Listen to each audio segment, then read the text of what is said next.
புதுச்சேரி அதாவது புயல் காரணமாக காலாப்பட்டு, சின்ன காலாப்பட்டு, குப்பம் கடற்கரை கல்லரிப்பு அதாவது கடல் அரிப்பு காரணமாக 3 நாட்களாக கடல் சீற்றம் காணப்பட்டது. 20 மீட்டருக்கு கடல் நீர் உள்புகுந்தது.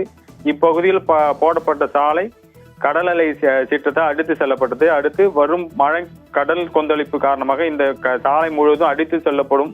அருகில் உள்ள வீடுகள் மற்றும் ஹோட்டல்களும் முழுமையாக பாதிக்கப்படும் என்று மீனவர்கள் அச்சம் தெரிவித்துள்ளனர். மேலும் 250 மீனவர்கள் இங்கு வசித்து வருகின்றனர்.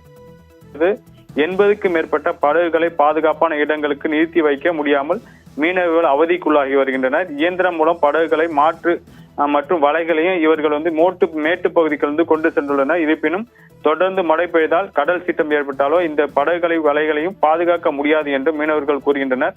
இப்பகுதியில் நிரந்தரமாக தூண்டில் வலை அமைத்து தர வேண்டும் என மீனவர்கள் நீண்ட நாட்களாக கோரிக்கை வைத்துள்ளனர்.